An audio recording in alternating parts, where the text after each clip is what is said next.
Hi, my name is Nico. I'm the founder of Tor. I'm here with Yancey Strickler, founder and CEO of Kickstarter. Welcome to Tor, Yancey. So glad to have you. Yeah, thank you. Thank you so much. How is Berlin treating you? You've been here last year. What's your impression of the city? I love Berlin. This is my, I think, 4th time here. Always try to come in the summer, certainly, versus the winter. But, culturally, I've always connected with Berlin very much. A lot of the art, music. Yeah, and I'm always happy to come back. And yeah, especially happy to be here for TOA this year. Speaking of Tor, what's your impression of Tor? We've been trying to get you for 2 years because we think it fits so well actually to what we try to build as a platform, maybe more in the offline world. What are your thoughts on Tor? Yeah, it feels like a summer camp carnival sort of atmosphere. Everyone seems quite young and vibrant and excited, even on a rainy day like this. The grounds are quite beautiful. And after this, I'll, watch some talks, which I'm very much looking forward to. You've had, folks like Paola Antonelli, who's a dear friend of mine, and Albert Wenger is also a friend speaking. So that was great to run into them today. So yeah, very, very welcoming atmosphere. And speaking about sort of cross-interdisciplinary aspects of Tor and in general, like how do different disciplines or also this cross-disciplinarity impact or affect your company? Well, we are by nature support a very diverse ecosystem or many different ecosystems of projects. So, we're a place where certainly entrepreneurs looking to start new hardware and technology companies are operating, but also musicians, filmmakers, ballerinas, restaurateurs, chefs, comic artists, every different universe, creative universe are coming to Kickstarter to share their ideas with the world.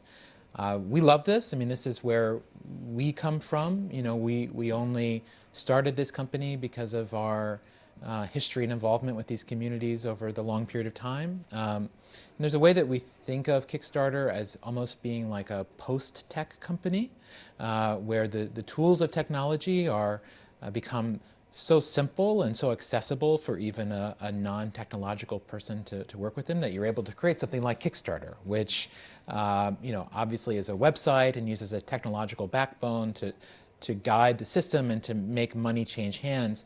But at its core, we're a cultural organization. We aim to fund arts and innovative ideas, and technology is simply the medium through which to do that. It's the dominant medium of our age.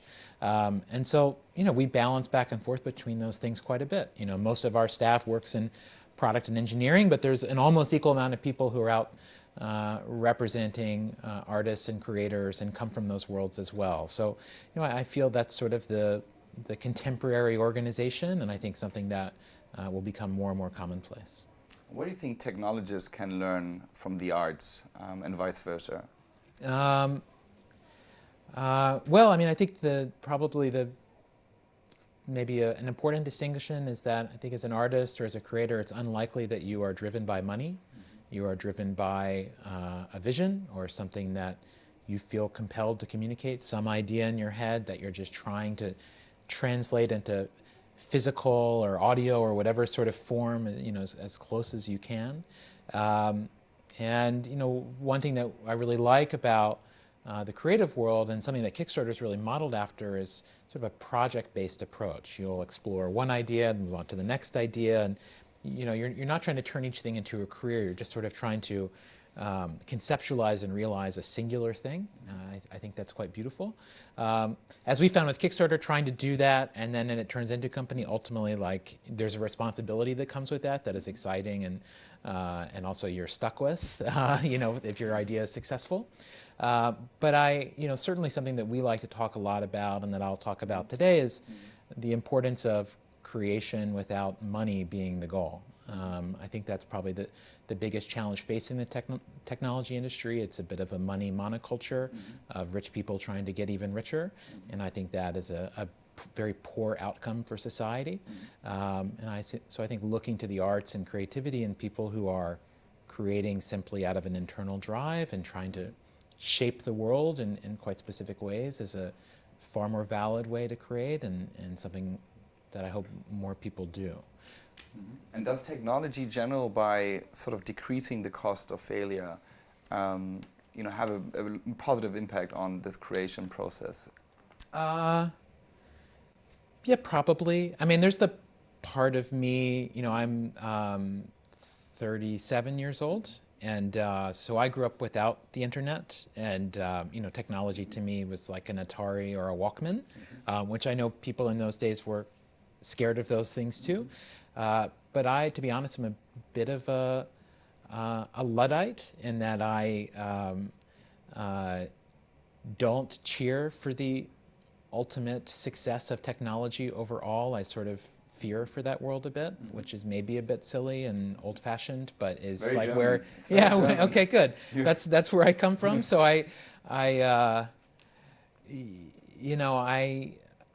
don't want technology to be a dominant mindset in the world. I think it already is. It seems like it's going to continue. It's hard to imagine what would stop it. But that's why I think it's important for Berlin, which I believe has the opportunity to become the second most important place in the world in terms of technology after Silicon Valley, for Berlin to have an ideology, for it to mean something, for a company to come from here, and for that purpose to be to counterbalance a lot of American technology companies, which are just creating tremendous power for themselves as centralized platforms. And what I will talk about today is an opportunity, I think, for Berlin to be a home for products that are focused on individual advocacy, that are decentralized, that are not seeking to capture all value for themselves, that are seeking to empower individuals as a counterbalance to corporations that are too big and powerful. Because I think the world needs that. And I think that there's an interesting opportunity for it to mean something to be from Berlin, to mean something quite specific. And certainly after everything that's happened in the UK, it seems like this is a really important time. And so, yeah, my hope would be that there is a new ideology that arises, one that has a different set of values and one that is advocating for the rights of many rather than the few. And I don't know where that comes out in the US, and so I think that this is a great opportunity for that to happen. Berlin, I mean, to so continue on that thought, Berlin is becoming really a hub for blockchain-based companies. I think it's our #1 theme at Tor this year, with 10+ speakers with a blockchain background or speaking about blockchain. What do you think of blockchain and sort of decentralized systems? Yeah, I mean, it's still, to be honest, it's like, I think I understand it, maybe. I think anytime a technology is like so based in like the intricacies of its operations, there's obviously a limit to how widely it can spread. But in general, I think the notion of control and ownership being guided on a user level versus a platform level, I think makes a lot of sense, and I can imagine how that happens. But I, as a moderately intelligent person, only kind of get what's happening. But certainly, new models and new models with those sorts of philosophies, I am attracted to, and am certainly like to see competitive forces like that arise, even if I have to fake like I know what I'm talking about. Which you do very well, if that is the case. Thank you. And lastly, your question on Kickstarter, what are the major challenges for you guys facing the next 2-3 years down the line? Where to begin? I think that we've been around for 7 years now, which is like, you're like super old on the internet. You're not a dilettante anymore. And there are exciting ways that we are looking to evolve our platform and the things we offer in the next year. And we are nervously excited about those things. I think that the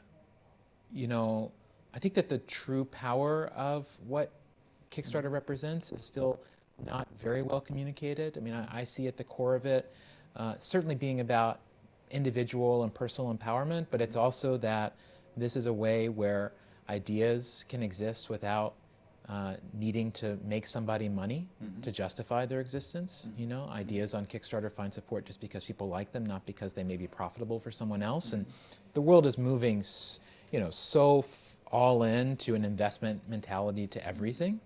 And I think that's a very dangerous thing. So I think that part of Kickstarter, this idea of creating culture just because people like it, not because they may personally profit from it, is an important balance. But you know, we are still a maturing company like any other, and have our long list of problems. And I, as a CEO, am constantly dissatisfied with many things, as you know, as is my job. But yeah, we have a great team. We love what we get to do. We have clarity on why we do it.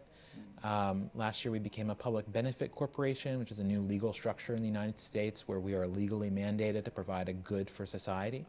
So things like that have been quite exciting for us, just to create real clarity for how we continue to move forward and grow and evolve. And so yeah, it's an exciting moment with lots of things up to come. They may all fail horribly. There's always that possibility, but you know, we're happy to put it on the line and to share more ideas that we have about how to bring creative projects to life. And final question, you know, now that you're a father and you run the successful company at the same time, with all the challenges that you said obviously go with it and the emotional roller coaster of being an entrepreneur, what do you do to switch off? What's your sort of way of just getting away from it all? Well, you know, I don't know that I do, but you know, probably I read. I walk in the woods a lot. My wife and I are forest people. We enjoy the woods quite a bit. We have a forest stage. Yeah, I know. I like this. Yeah. I feel comfortable here. It's that, and it's watching the NBA. Professional basketball is probably my second greatest love. Which team? It's hard. I'm a fan of the game. Okay. It changes. It changes. Not the Warriors. That's all that matters.